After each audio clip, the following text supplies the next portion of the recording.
동키의 주식생활. 안녕하십니까 구독자 여러분, 동키입니다. 오늘의 코스피 같은 경우는 0.7% 정도 상승이 나왔고요. 그리고 코스닥 같은 경우는 거의 보합권에서 끝이 났습니다. 지금 현재 상승 하락 종목을 보시면 코스피와 코스닥에서 전부 다 빨간불이 켜졌는데도 불구하고 하락 종목이 훨씬 더 많은 상황이에요. 아직까지도 수급 쏠림 현상에서 전혀 벗어나지 못하고 있다, 이렇게 생각이 되는데요. 삼성전자, 하이닉스, 특히나 하이닉스죠. 그쪽을 제하고도 반도체 소부장 쪽에서만 상승이 크게 나왔습니다. 현재 투자자 매매 동향을 보시면 코스피 같은 경우는 개인이 매수를 하고 있고요. 그리고 기관에서 아주 조금 매수를 하고 있죠. 그리고 외국인에서는 여전히 매도가 이어지고 있습니다. 그리고 코스닥 같은 경우는 개인만 나홀로 매도를 하고 있고요. 외국인과 기관에서는 매수세가 들어오고 있는 상황입니다. 제가 최근에 수급 쏠림 현상에 대해서 계속해서 말씀을 드렸고, 그거에 따라서 수급 쏠림에 들어가 있는 그런 종목들을 매수하신 분들도 꽤 많으실 거라고 생각을 해요. 그 이외에도 조금 특이사항이 있다면요. 현재 거래대금, 코스피와 코스닥의 전체적인 거래대금 자체가 줄어들고 있다는 점입니다. 지금 현재 보시면 오늘도 상승이 나왔고요. 최근에도 상승이 꽤 나왔었는데 거래대금은 예전보다 더 못한 상황이에요. 보시면 거래대금이 계속 이렇게 줄어들고 있죠. 그리고 변동성이 크고 마이너스, 하락이 나왔던 날엔 오히려 거래대금이 붙는 그런 상황입니다. 제가 늘 말씀드리지만 이렇게 조정이 나오고 하락이 나올 때는 오히려 거래대금이 줄어야 굉장히 안정적이에요. 이게 일반적이고, 상승이 나올 때는 다시 한번 거래대금이 늘어나는 이런 상황이 가장 이상적인 상황입니다. 하지만 지금 같은 경우는 상승함에도 불구하고 이렇게 거래대금이 줄어들고 있고요. 그리고 하락이 나왔을 때 오히려 거래대금이 늘고 있다. 조금 특이한 상황이죠. 그래서 이런 것들을 미루어 볼 때 시장 자체가 지금 현재 조금 불안하다, 저는 이렇게 보고는 있습니다. 하지만 그렇다고 해서 시장이 더 오르지 않냐? 그런 건 아닙니다. 어느 정도 조정에 들어갈 수도 있겠다, 그런 시나리오를 미리 좀 세워둬야 되겠다라고 생각을 해요. 그래서 만약에 조정이 나온다고 해도 이 정도 라인이나 이 정도 라인까지는 빠질 수도 있으니 이 정도는 대비를 하고 다시 한번 상승이 나왔을 때 그때 기회를 놓치지 않고 잡아야겠다라고 전략을 짜놓고 저는 매매를 하는 상황입니다. 지금 현재 코스닥 같은 경우는 바닥에서 그래도 자리를 잘 지켜주고 있어요. 그러면서 다시 한번 상승이 조금씩 나오는 느낌인데, 오늘 하루를 분봉으로 봤을 때는요, 어느 정도 상승이 나오고 조정이 크게 나왔습니다. 그 다음에 다시 들어 올려주는, 결국에는 빨간불이 켜지면서 마무리가 됐는데요. 보시면 코스닥의 반도체 소부장 쪽, 그리고 몇몇 바이오 종목들 그나마 좀 강세를 띄었네요. 그러면 저는 오늘 같은 시장에서 어떤 종목을 매매했는지 한번 보도록 할게요. 오늘 사실 저는 업무가 굉장히 좀 바빴어가지고 매매를 잘 하지 못했습니다.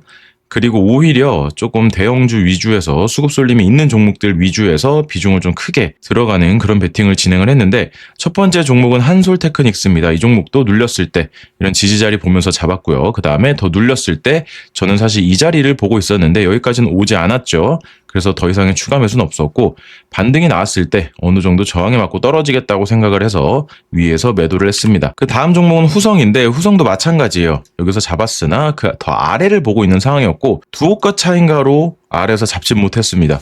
그 다음에 다시 한번 반등이 나왔을 때 저항이 어느 정도 있겠다, 하락분의 절반 정도 반등이 나왔기 때문에 전고점까지는 가지 못할 수도 있겠다라고 판단해서 매도를 해준 상황이고요. 그 다음은 원익 IPS인데 이 종목도 마찬가지로 장 후반부에 이렇게 눌림목에서 매수를 해서 상승의 절반 정도 되는 지점에서 저항이 있을 수 있겠다라고 판단해서 이렇게 매도를 해주는 상황입니다. 그리고 금요일에 이어서 JW 신약 이렇게 매매를 했는데요. 상승이 한번 크게 나오고 나서 눌림 자리에 이렇게 두 차례 분할로 진입을 했고요. 그 다음에 저항대에 맞춰서 이렇게 매도를 진행을 했고요. 그 다음에는 LG CNS인데 이 종목도 제가 예전에 가지고 있던 물량들 정리를 하고요. 눌림목에 이렇게 잡아서 매도, 다시 한번 눌림목에 잡아서 매도, 이렇게 진행을 완료했습니다. 그 다음에 SK하이닉스인데요. 이 종목은 제가 오히려 비중을 되게 많이 들어갔던 종목이었어요. 이렇게 눌림이 나왔을 때 잡았고요. 그 뒤로 이렇게 반등 시에 저항에 맞춰서 매도를 두 차례에 걸쳐서 진행을 했습니다. 지금 일봉을 보시면 하이닉스 같은 경우 신고가예요. 신고가 있고 오늘 수급 쏠림이 굉장했기 때문에 이 종목은 죽어도 그냥 죽지 않겠다라고 생각을 했습니다. 그래서 분봉에 이렇게 눌렸을 때 진입을 했고요. 그 다음에 분할로서 매도를 진행을 했습니다. 그리고 사실 오늘 같은 경우는 제주반도체를 했었어야 해요. 제가 이 종목은 멤버십 분들에게 오늘 아침에 말씀을 드렸습니다. 제가 오늘 보고 있는 종목 중에 가장 강한 종목이다. 가장 확률이 높을 수 있겠다라고 말씀을 드렸고 저는 실제로 매매를 진행하지 못했습니다. 제가 제주반도체를 매매함에 있어서 오늘은 계속 엇박자를 타는 바람에 매수 자체가 체결이 되지 않았어요. 그래서 저는 매매를 할 수 없었고 그러면서 같이 좋았던 원익 IPS나 후성을 매매를 했고요. 그 다음에 대장인 하이닉스를 매매를 했는데 제주반도체도 사실 오늘 굉장히 좋은 종목이었습니다. 아침부터 상승이 크게 나왔고요. 그 다음에 눌렸을 때 이런 자리들에서 충분히 매매를 더 할 수 있는 그런 자리들이었는데 저는 오늘 업무 때문에도 그렇고 여건이 받쳐주지 않아서 매매를 하지를 못했어요. 하지만 제주반도체 같은 경우 지금 현재 수급도 나쁘지 않거든요. 투신에서도 계속해서 들어오고 연기금에서 계속해서 들어옵니다. 그리고 오늘의 자리가 신고가를 다시 한번 터치한 자리예요. 물론 이런 자리가 쌍봉이 될 수 있긴 합니다, 여러분. 그래서 여기서 만약에 하락이 나온다면 그때부터는 조금 조심해야 될 필요성은 있어요. 하지만 여기를 돌파해 준다면 그때부터는 다시 눌림목으로 들어가도 충분히 괜찮을 거라고 생각이 됩니다. 그래서 제주반도체 이렇게 말씀을 드렸고요. 후성도 마찬가지로 크게 한번 제대로 돌파가 나왔죠. 그 다음에 눌림목에서 계속해서 저는 매매를 하고 있는데 이 종목도 굉장히 좋은 종목이에요. 물론 어느 정도 하락이 멈추고 지지를 받으면서 계속 양음양 패턴으로 만들어 나오고 있는데 지금 현재 어느 정도 수급만 더 들어와 준다면 전고점까지는 충분히 닿을 거라고 생각을 하거든요. 그래서 이 종목 한번 더 보시면 좋을 것 같고요. 그리고 원익 IPS도 마찬가지죠. 돌파가 나오고 지지 자리 확실하게 지지해 주면서 이렇게 절반까지는 반등이 나왔습니다. 물론 이 종목도 수급이 괜찮기 때문에 전고점까지 충분히 도달할 수 있을 거라고 생각을 해요. 하지만 그러려면 더 큰 대금이 붙어야 되겠죠. 그래서 이런 부분들 잘 참고하시면 좋을 것 같고 LG전자 같은 경우는 오늘 오전에 LG전자 계열이죠. CNS도 그렇고 로보스타도 굉장히 좋은 흐름이 나왔었는데 여태까지 반등을 제대로 주지 않았기 때문에 오늘 반등을 제대로 주려나 생각했는데 역시나 수급이 뺏겼습니다. 하이닉스와 그쪽 반도체, 소부장 이쪽 종목들의 수급을 전부 다 빼앗긴 상황이에요. 하지만 그렇다고 해서 이 종목이 반등이 더 이상 안 나오냐? 그렇지도 않을 것 같은 게 지금 현재 어느 정도 단기 고점 시그널이 나오고 하락이 나왔다가 상승, 다시 한번 하락, 상승이 나오고 있습니다. 그래서 자세히 보면 단기적으로는 쌍바닥 패턴으로 움직이지 않나라고 생각이 들어요. 그렇기 때문에 이 종목도 추가적으로 수급이 조금 더 들어오면서 21일 이동평균선까지 돌파해 준다면 더 위에까지 충분히 볼 수 있을 거라고 생각하는 종목입니다. 그래서 이 종목도 한번 잘 보시면 좋을 것 같아요. 그리고 HPSP도 마찬가지예요. 최근에 특허 관련해서 굉장한 이슈가 있었죠. 그러면서 EST랑 반대로 움직이는 그런 종목이기도 했는데 지금 차트로만 놓고 봤을 때는요. 굉장히 강하게 돌파가 나왔습니다. 신고가를 뚫어주는 굉장히 강한 거래대금이 나왔기 때문에 이후에 조정이 나왔을 때도 크게 거래대금이 줄어든 모습이죠. 그렇기 때문에 어느 정도 상승이 다시 한번 나올 수 있겠다라고 생각이 되는 종목이에요. 그리고 아직까지 이평선들 위에서 잘 버텨주고 있기 때문에 어느 정도 반등이 절반 정도까지는 어느 정도 반등을 봐도 좋지 않을까 생각을 합니다. 그래서 HPSP도 한 번쯤 보시는 게 좋을 것 같아요. 하지만 여기가 바닥인가라고 생각하고 사는 것보다는요. 오히려 어느 정도 들어줄 때 오늘은 가겠구나라고 판단이 되는 거래대금이 붙었을 때 그럴 때 진입해 보는 것도 충분히 괜찮은 전략이라고 생각이 됩니다. 그리고 CNS도 LG전자랑 마찬가지죠. 오늘 21선을 맞고 떨어졌는데 이렇게까지 또 꿈틀꿈틀 된다는 거는 조만간 또 쏠 수가 있거든요.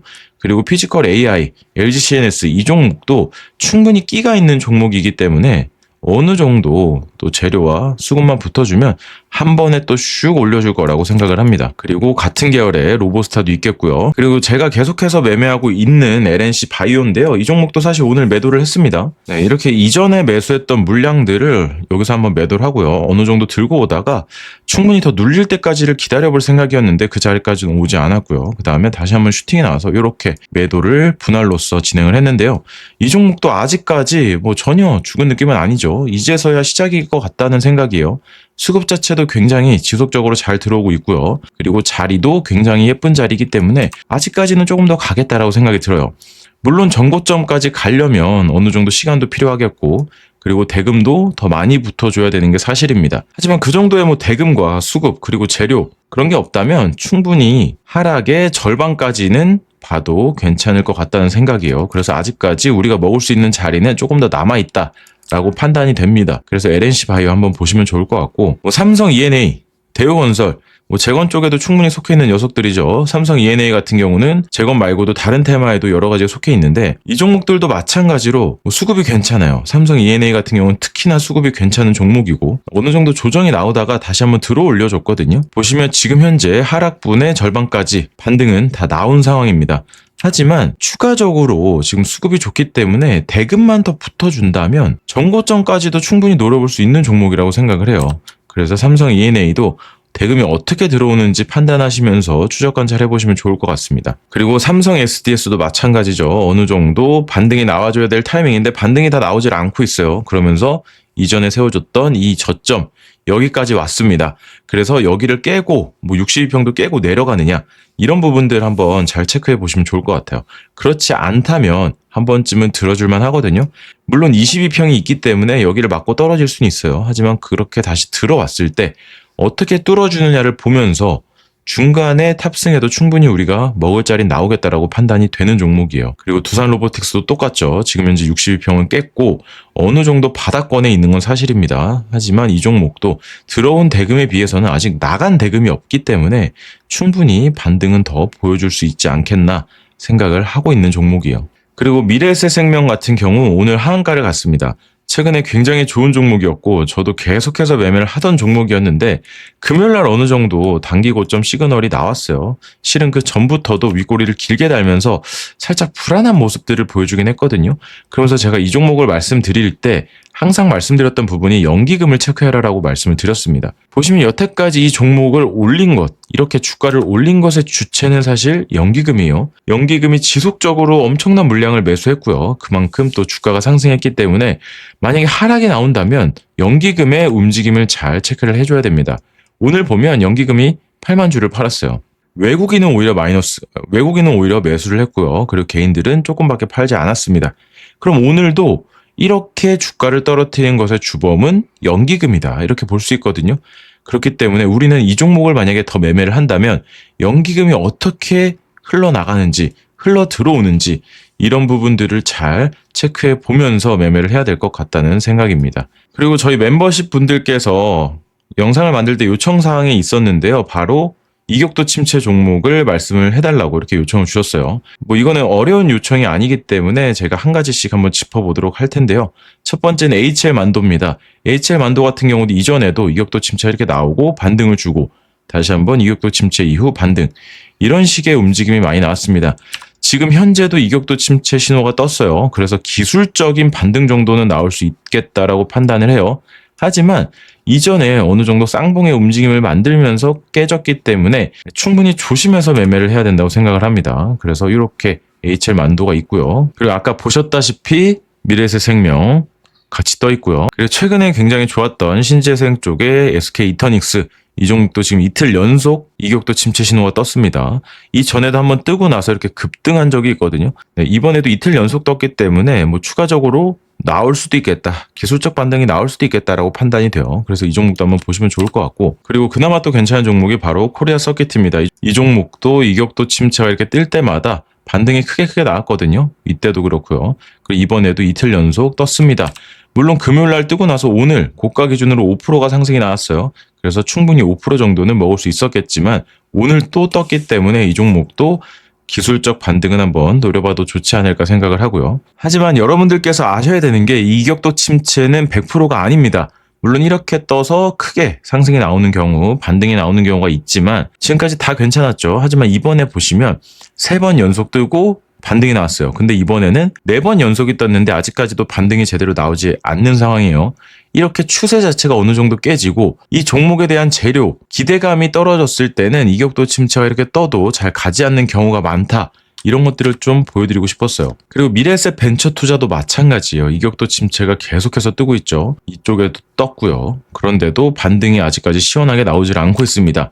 기술적 반등조차를 주지 않기 때문에 이런 거 한번 잘못 걸리면 진짜 크게 손해를 보거든요. 그래서 이격도 침체 종목을 매매를 하더라도 분명히 손절에 대한 기준이 있어야 됩니다. 그렇지 않으면 이렇게 크게 당할 수 있기 때문인데요. 그래서 여러분들도 제가 이격도 침체 종목을 말씀을 드리지만 항상 손절 기준을 가지고 대응을 하시길 바라겠습니다. 오늘 하루도 정말 고생 많으셨고요. 내일은 더 좋은 영상으로 돌아오도록 하겠습니다. 이상으로 동키였습니다. 감사합니다.